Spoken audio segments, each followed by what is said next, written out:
Peace and love, family. It's your girl, Sixthegoddis.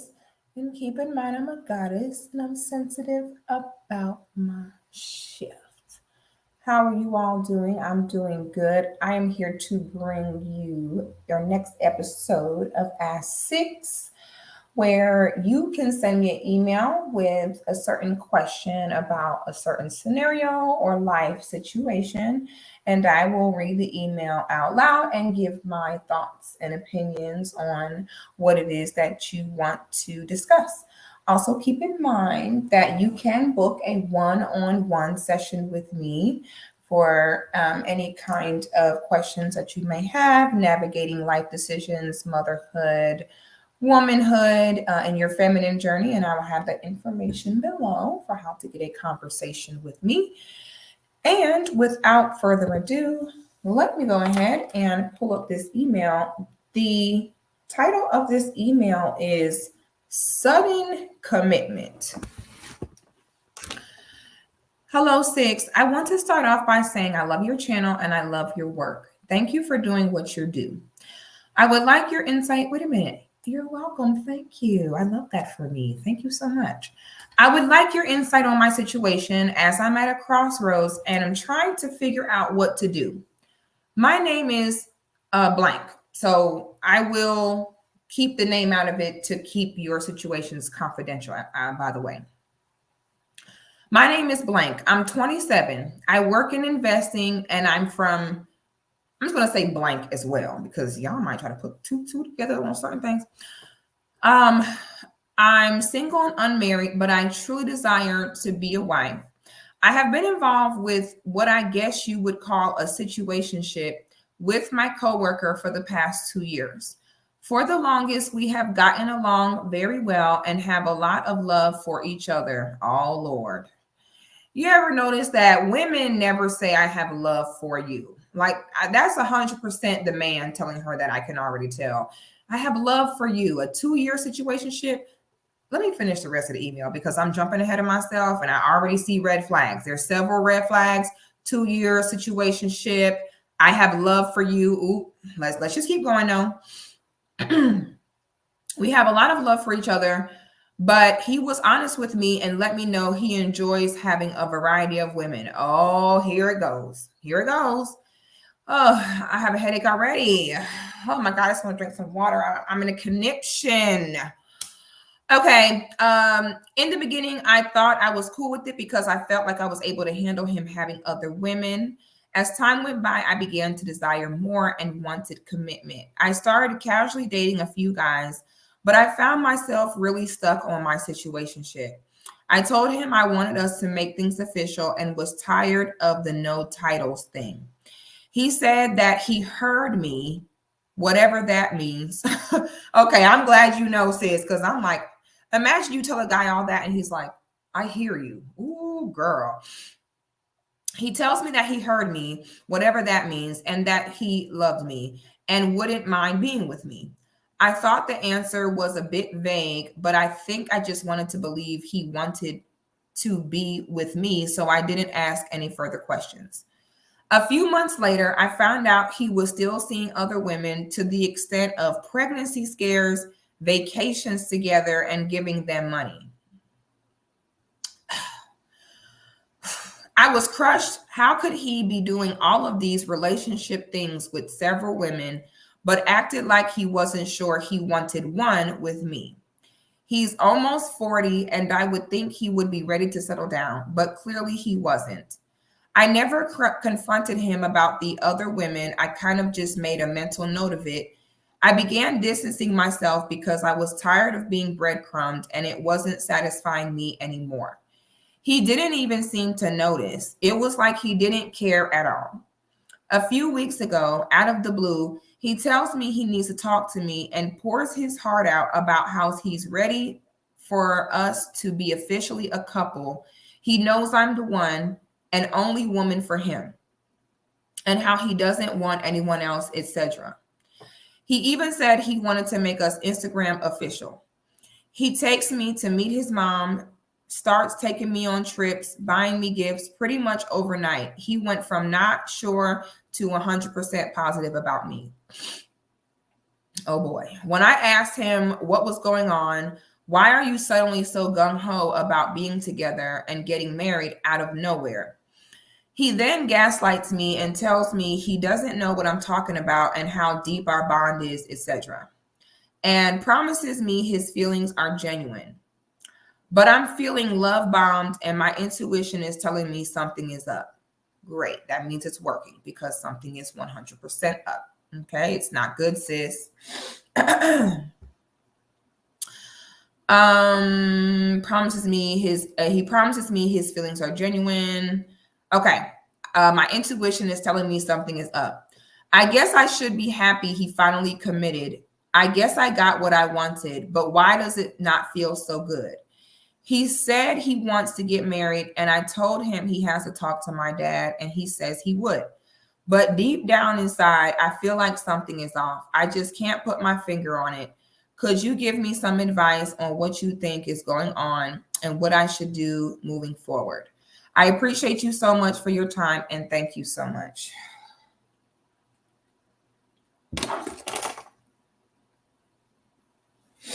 Ooh. Well, let me first start by saying congratulations.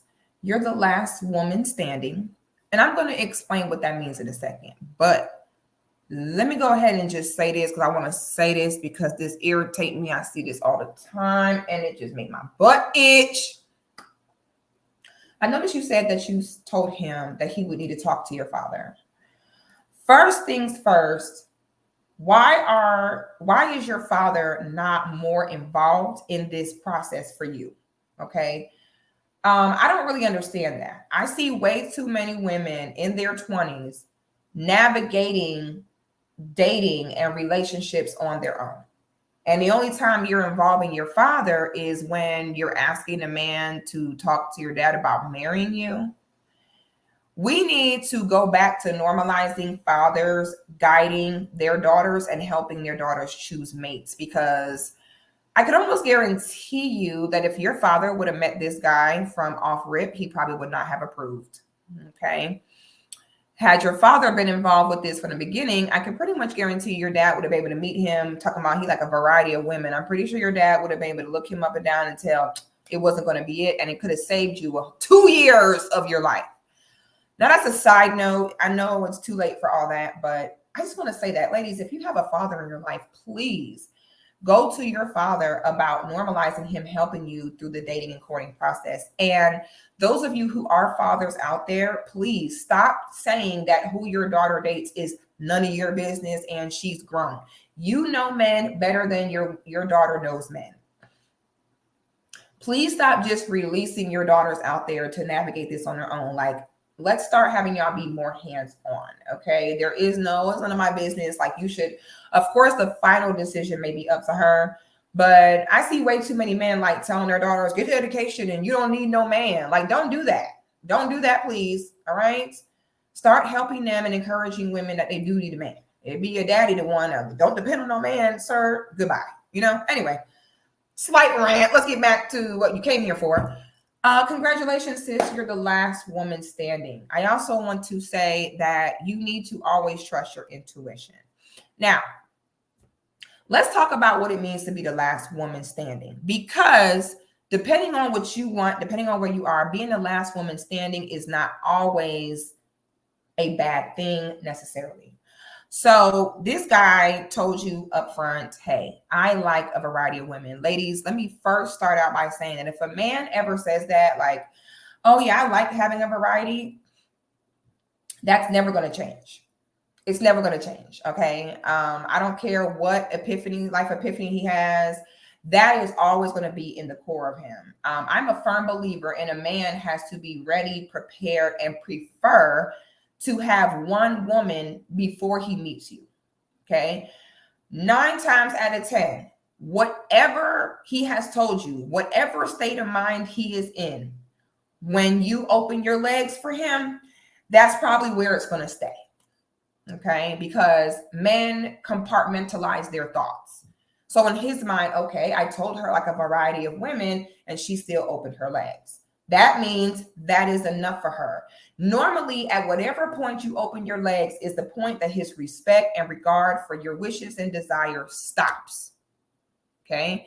At whatever level you open your legs, in his mind, that is enough. And I don't need to do anymore. Okay. Now, 2 years of your life, you were in a casual situationship with him, and he's a coworker. So that means no matter what my advice is on here, you're going to still have to see this man at work.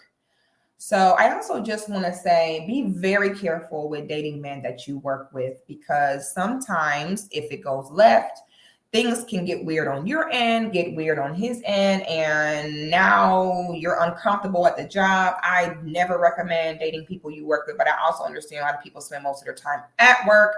So I kind of understand why, but in my opinion, if you meet at work, y'all co-workers, once y'all get serious to the point of marriage, one of y'all need to get a new job. Okay. Or you can be smart and marry him and then stop working and stay home and take care of your home and your kids. Even better, and let him go to the job, right?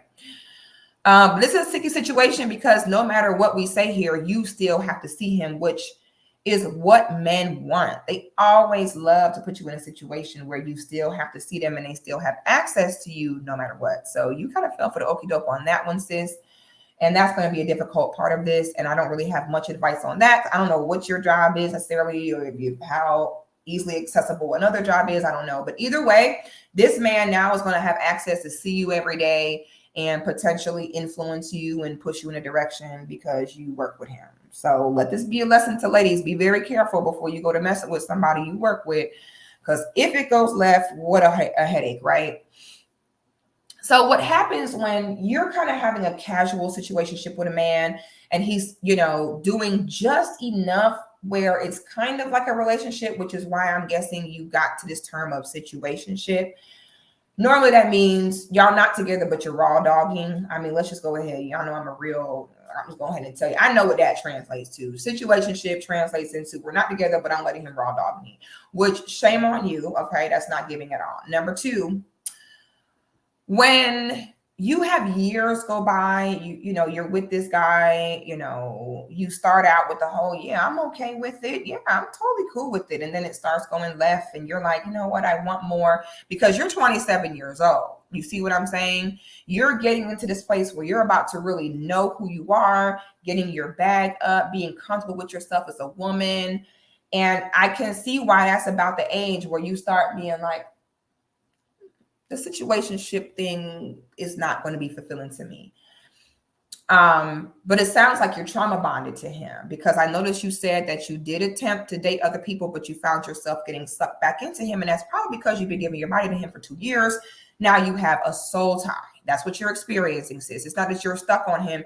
You are soul tied to him, which is why women should never think that we can be beyond and above being able to be intimate with a man for that period of time and in those ways without creating that type of attachment. It's going to happen in some way, shape, or form. So congrats, sis. You got yourself into a soul tie. Now, when you have a long-term casual situation like this, and then he kind of suddenly comes forward like, I know you're the one, let's make this happen. What that means is the other options that he thought he had, because we live in a society of perceived options. We think that options are optioning that aren't really options. Okay. So clearly what has happened is he did not want to give you a clear, yes on the commitment. He just said he heard you. Okay, and said that he wanted to be with you. He is a finesser. I will say that. Bravo to you, sir. You are the finesse king. I see what you're doing with them words. So he's doing just enough to kind of keep you there without having to be held to a certain standard. Okay. Typically when men are really ready and you really are their dream girl and they know you're the woman for them, they tend to not waste much time and move pretty consistently, in that way. So when years go by, he's been casual with you and he never on his own came forward and said, hey, I want to make this official. I want more. That's not good. It's also not a big deal. For y'all to be Instagram official, who cares? What the hell? That don't mean nothing. But it sounds like to you, he's convinced you that that's a thing. he's doing this thing where he's like convincing you the bare minimum is like a prize. Like, I'm gonna put you on my Instagram. So don't fall for that, sis. That don't mean nothing. Don't even post on men on your Instagram till you married, girl. So whatever perceived options he had while he was dragging his feet, being with you, they must have left him. Okay. This is what it's giving. It's giving whatever other options he was kind of juggling and kind of deciding between with you and this person and that person. You over here saying that he over there having pregnancy scares with other women. So he out here raw dogging her and then raw dogging you. Ooh, honey, I could just feel the bacterial vaginosis in the air, honey. So, you know, he over here raw dogging chicks, buying them stuff, giving them money, taking them on trips, baby. It's giving he was in multiple relationships, ma'am. And it looks like what happened is whatever those perceived options he thought he had, they skedaddled. Okay. And we all know that men don't like to be alone. It's not healthy for men to be alone. So he probably had a moment where he just thought he had it. You said he pushing 40. These girls probably like, this man get old. He acting stupid. He got all this going on, child. Bye. You know, they probably just like you, been dealing with him for years and realizing, this is never going anywhere. So let me get out of here. So they probably skedaddled. And now you're the last woman standing. I'm just going to be honest with you. That's what it's 100% giving. That's why it's a sudden thing. That meaning his other chicks probably ghosted him or they got a real man and moved on in a relationship. And he probably had that moment flash before him of like, oh snap, I'm almost 40. All these girls left, because some men get real comfortable where they think, oh, I got this. Ain't nobody leaving me. I'm that dude. So when the girls actually leave, never return, and be gone, that scares him. And that probably humbled him like, oh, snap, I thought I had it. I thought I ate. Now, if you just want what you want, if you don't care, you're like, hey, you know, he my coworker, you know, we work together. He want to get married. I want to get married. I'm already comfortable with him. And you don't care about anything else. Being the last woman standing is not necessarily a bad thing, because he probably will, you know, marry you and probably will commit to you. And no one even has to know about the backstory about it. Now, the only downside to this is you're going to have to figure out if he's doing this sudden commitment because he truly was humbled. But the problem with that is you tend to end up being what I call the might as well wife, which is when you're not really the woman that he preferred or intentionally wanted to be with. You're just the last woman standing, like I said. And sometimes if you end up as the might as well wife, the man will be with you, but he will subconsciously resent you and hate you.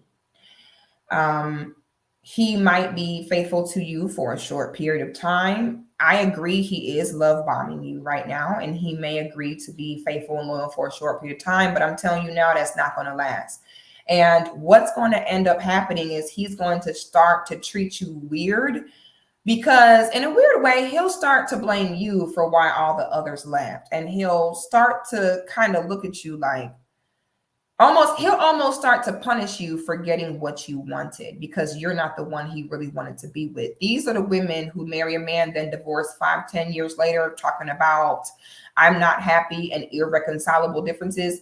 Those be the might as well wives, because that deteriorates you after some time. That eats away at you after some time, because you begin to feel and catch on, and your intuition begins to realize, like, I'm not what he really wanted. He's just with me because everyone else did not want to be with him. Does that make sense to you?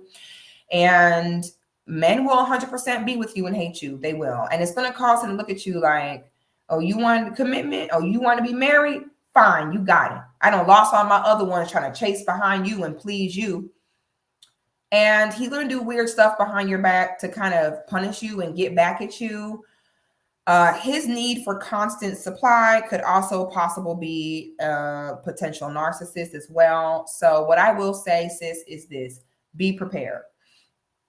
To me, you've already invested 2 years into the guy. You're saying you're comfortable. I mean, you're saying he does want to marry you. He's committing to you now. He's treating you the way you wanted to be treated now. I would just suggest you know exactly what it is and know exactly what you're getting yourself into. Please don't go into this expecting a fairy tale. This more than likely will not end up as a fairy tale. I would go into this with zero expectations and zero attachment. I would let him take the lead. I would not give more than he gives. I would wait and see. Okay. I would not hype myself up and boost things up to be more than what they are. Okay. So you have to be ready for that. Be ready for the possibility that it might be cool in the beginning. Then a few years go by, he start to get bored, start getting that itch. Now he ain't coming home and he looking crazy. You calling him, where you at? What are you doing? You're already looking through his phone, seeing pregnancy scares and trips and bags and all that. So sis, be ready. This is what I mean by women know exactly who they marrying before they marry them. All y'all like to sit and say you're divorcing because he overnight became a different person. No, this is the perfect example of, sis, you see exactly what's in store for you before you say I do. So my thing is this: say I do if you want to, but go into it understanding what's about to happen. Okay. Please don't marry this man, have kids, and then 5 years later say irreconcilable differences, because I just can't take any more of it. Okay. So sis, congrats. You're the last woman standing. Everybody else skedaddled. And, good luck. Y'all let me know what y'all think in the comments below. Like, share, and subscribe to the channel. And now a word from our sponsor. So we are here in Lawrenceville, Georgia, and there is a new salon in town that I've gotten word is Black owned, honey. So we're about to go check it out and see what services you can get done today. So when I went inside, customer service was impeccable, very friendly. Everything was clean, girly. They even do like bridal shower and events. The makeup room is spectacular. She really just poured into my face, and she said that you can book online, you can call. As you can see, it came out incredible. I will definitely be back. You could not tell me nothing. They took such good care of me. I highly recommend. Y'all gotta check out the Beauty Lab in Lawrenceville.